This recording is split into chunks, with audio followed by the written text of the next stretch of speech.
three old slogans from the marketing campaign of the First Unitarian Universalist Church of Houston, Texas are, says Matthew Tittle, imagine a religious home for those who simply can't accept what they have always been asked to believe.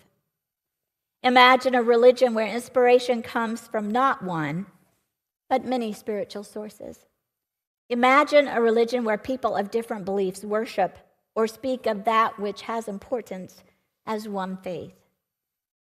I ask you to imagine a place where folks come together and with their very demeanor say to one another, we are present to the stories of the old ones, to diverse traditions that have brought meaning to the lives of many. We are present to experience new ways to transcend the heaviness that surrounds us constantly. We arrive week after week to test our assumptions, to change our minds on occasion, to hear new perspectives on tired, old, worn-out cliches such as ritual and worship, to rethink those, and most importantly, to be motivated to move in the direction of hope for a better world of radical love always. Blessed be, and may it be so.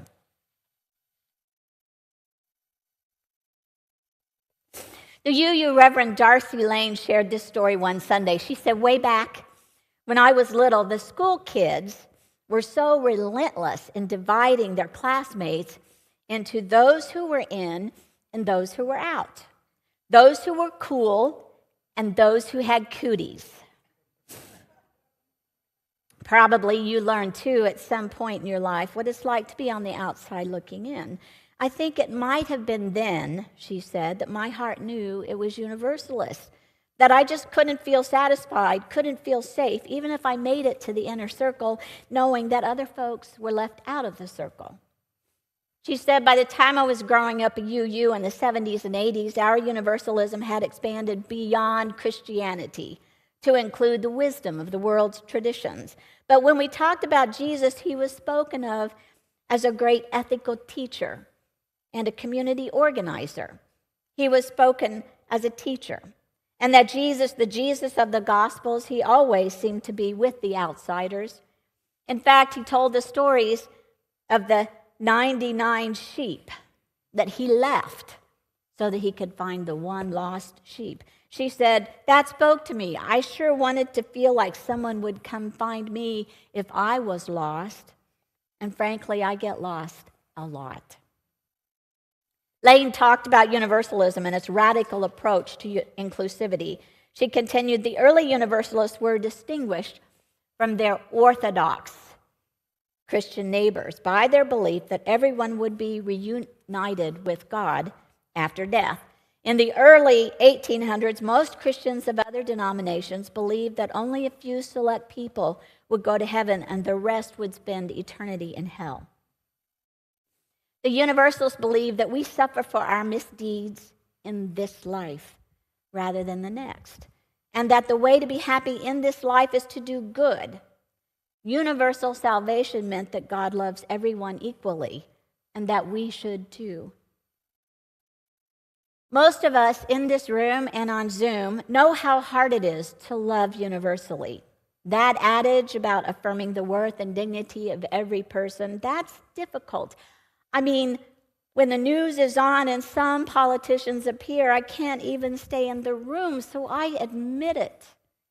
I love imperfectly, but my aspiration is to try harder.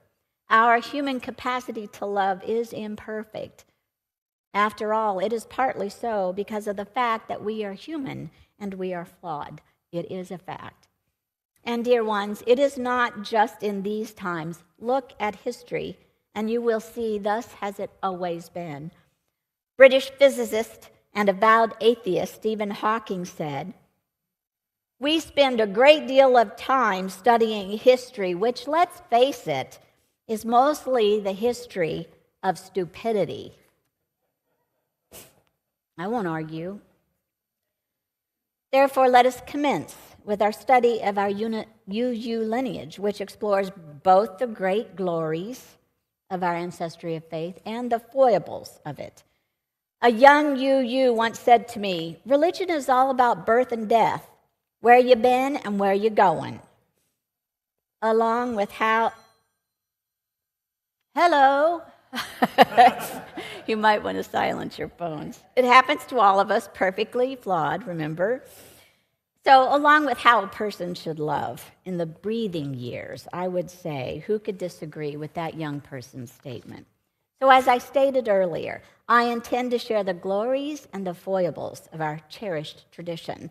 Although some of our political leaders choose to erase parts of our U.S. history to keep from causing people to feel uncomfortable, I don't hold that view. To remember history, the facts of history, helps us to learn not to repeat mistakes and to cause further harm. That is, learning history will hopefully prompt us to grow, to be better people, and become the beloved community we're hoping to create. So the following information might be hard to hear at times. Unitarian Universalists are a compassionate group, but within our history, we have been at times cold-hearted and mired in unjust laws. Reverend Sarah Stewart, minister of First Unitarian of Worcester, pointed out, whiteness has been used throughout the histories of America and Europe to praise desirable groups and to exclude some undesirable groups. In the United States, the Supreme Court legally defined what it meant to be white in a pair of decisions in 1922. In other words, whiteness was created by law to let some people in and keep some people out. So within our UU heritage, for example, the issue of slavery was difficult.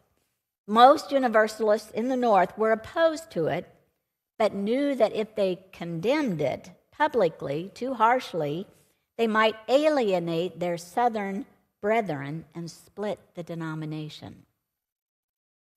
As a reminder, this was before Unitarians and Universalists emerged in 1961. So I'm focusing on Universalists here with a touch of interesting information about Unitarians. Now, Unitarians of the time were doing their fair share of grappling with the concept of slavery, with mixed outcomes as well. There were political organizations that opposed slavery, which many described as evil, and some Universalists were members. But these groups' opposition was not entirely rooted in compassion for the enslaved people. What was often argued was that slavery should be abolished because free labor gave the South an economic advantage over the North. So if you hear nothing else that I say this morning, know this: our UU lineage is something to be proud of, and yet much has been omitted in the retelling of our denominational story. Regarding the racial composition of our member congregations, mainly our Unitarian congregations at the time, this was 1956, before the merger, there was a survey. 80 Unitarian congregations had African American members. In 49 of those 80 congregations, African Americans were active as elected officers. That means that 70 years ago, nearly 10% of Unitarian congregations had African American members holding positions of leadership. There were no black ministers at the time, however. That didn't happen until 1961 when Louis McGee was ordained. Thank you. This is Louis McGee. Traditionally, this has not been common knowledge, the fact that it took so long to ordain a person of color in the Unitarian denomination. What is the consequence of not knowing the silent parts of our UU history? Well, today we see the lack of black leaders and think that Unitarian Universalism does not appeal to African Americans, and that is incorrect. The Reverend Dr. Mark Morrison Reed said, the consequence is that we have embraced a false narrative about who we are. We think black voices have been missing in our UU history, and that is simply not true. What is true is that black history has been made invisible. Black history did not matter, and you and I both know today that Black lives matter. So if you want to put the slide away so that the Zoom people can see me, and then we'll put the next one. So because of deeper research and a commitment to becoming who we say we want to be, We now know the name of Reverend Dr. Mark Morrison Reed, who for almost 25 years now has been asking Unitarian Universalists to move away from the false narrative about UU identity and the past. For example, allow me to introduce you to Yvonne Shawn, who became the first Black woman to be ordained a Unitarian Universalist minister in 1981. Don't know who she is? She's a UU minister, retired now. She is also the mother of Dave Chappelle, the comedian.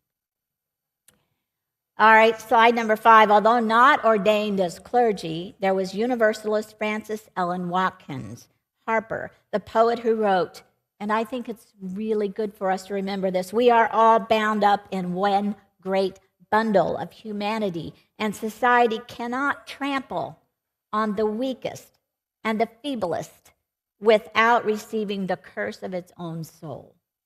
She lived from 1825 to 1911. She was a Universalist, an influential abolitionist, suffragist, and reformer that co-founded the National Association of Colored Women's Clubs. Slide 6. Reverend Joseph Jordan started a Universalist mission in Norfolk, Virginia in 1889. Jordan became the first African American to be ordained a Universalist minister. And remember, the denominations were separate. So Unitarians have a history and Universalists do. So I'm touching on a little of both here. Slide 7, there was Gloucester Dalton, a freed slave and a founding member of the First Universalist Church in the United States, the first Universalist church in 1785 in these states. Slide 8, Amy Scott, a free Black woman who was likewise a founding member of the First Universalist Society in Philadelphia in 1790. And more recently, we have the Reverend William Sinkford, Universalist minister who served, then became a Unitarian Universalist because the two came together, who served as the 7th president of the Unitarian Association, Unitarian Universalist Association, from 2001 to 2009. His installation as UUA president made him the first African American to lead our organization or any traditionally white religious denomination in the United States. Reflecting on a time in UU history when our denomination was not at our best, Sinkford stated that what is traditionally called the wording for the Black Empowerment Walkout, the occasion when a group of Black UUs walked out of General Assembly gathering over funding discrepancies. The wording could be considered racist, said Sinkford. For example, the words we use, the language we have used to describe the periods of the late 60s and the early 70s are loaded. For example, he said, why do we use the term Black empowerment controversy that occurred in 1967? It seems to make the anguish of that time the fault of a relatively small group of African American Unitarian Universalists encounter with race and racism. Shouldn't it be called the white power controversy? It seems this would be more accurate in many ways and would direct our attention to the broader Unitarian Universalist movement and its need for healing and transformation rather than to be a small, marginalized group of Black people and their allies. So if we don't know our history, we are doomed to repeat it. If we can't name it truthfully, how will we continue to be true to our UU values, our aspiration toward transformation? William Sinkford said, let's reconsider that statement. Let's reconsider how we frame things. Transformation is one of our values, and we mean it within ourselves so that we are better people, and we mean it about our denomination. This congregation was one of the earliest adopters of the 8th principle, the one that speaks to the affirmation to promote journeying, quote, towards spiritual wholeness by working to build a diverse, multicultural, beloved community by our actions that accountably dismantle racism and other oppressions in ourselves and our institutions. It's why Unitarian Universalists continue to support the Black Lives Matter movement. And blue, we now have a group within Unitarian Universalism called Black Lives UU, BLUU. It's blue. Now, let me share a few stories of some of our Universalist ancestors who were not of color. The Reverend Jose Ballou. He was a central figure in the Universalist movement. We owe much gratitude to him. His father, this is a funny story, his father was a Baptist minister, and he was constantly watching his son because the father did not agree with Universalism. He was a Baptist minister, and he watched his son like a hawk. On several occasions, he noticed that Jose was reading and secretly stashing a book in a haystack in the family's backyard. Pastor Maturin Ballou thought his son was probably reading an evil book about universalism. Oh my gosh, I always thought it was about young people stashing their porn magazines. Has come a long way, haven't we? So he didn't like the father, salvation for all upon death, with no period of cleansing for the soul. For many, the man we fondly call Father Ballou deemed his work heretical. Do you know what heresy means? Anybody know what heresy means, the word? To choose. Jose Ballou laid the groundwork for our commitment to a free and responsible search for truth and meaning. This was the early groundwork for pluralism, the idea that today we Unitarian Universalists affirm an individual's life journey and personal beliefs that are just that, personal. Radical in our welcome, we want people to arrive in our gathering spaces without leaving parts of themselves at the door. Heresy in the early times was a serious offense, as was blasphemy. The idea that one might state, there is no God. This could be considered blasphemous. A little-known fact is that the last person to be jailed in the United States for blasphemy was a Universalist. His name was Reverend Abner Neeland. He was a former Baptist turned Universalist minister. Allegedly, he threw a Bible across the sanctuary during a service after reading a passage about Leviticus, about menstruating women being unclean. I'm proud to be part of his ancestry. Reverend Neeland was an American evangelist and theologian who advocated views on women's rights, racial equality, and religious skepticism that were radical for his day. Later in life, he rejected revealed religion and Universalism's Christian God. He also denied a personal God, advocated for birth control, for labor reform, and socialism. Due to provocative statements he published, Massachusetts convicted Neeland under its rarely used blasphemy law. A story is told, but I can't confirm it, that it was a few Unitarians who complained about Neeland. He was a Universalist. We weren't together yet, so the Unitarians were complaining. Neeland was jailed for 60 days. He was the last man jailed in the United States for blasphemy, and that was in 1838. So thankfully, this is not a law today. I mean, our atheists among us here do not believe in God. So from their perspective, saying there is no God is simply a statement of their belief, but it is not blasphemy. And yet, with our current political leadership, I wonder for how long. I'm sorry, I must say it. I'm concerned. We believe in diversity. We believe in unity in our diverse beliefs. So this is the next one. Thomas Starr King, a former preacher and the namesake of one of our UU-supported seminaries, he preached with an American flag draped over the pulpit. He ended his sermons with, God bless the President of the United States and all who serve with him the cause of a common country. King is credited by Abraham Lincoln as having saved California for the Union. King was also an abolitionist and environmentalist who fell in love with Yosemite. He advocated for preserving it. The fine reverend is buried in a sarcophagus in the yard of the San Francisco Unitarian Universalist Church. So there's this story. There was a little kid who thought this was most fascinating, the idea of the man being buried in a sarcophagus, this child was not yet too sophisticated with language, so apparently he went up and down the sidewalk in front of the church yelling to everyone that Thomas Starr King is buried here in his esophagus.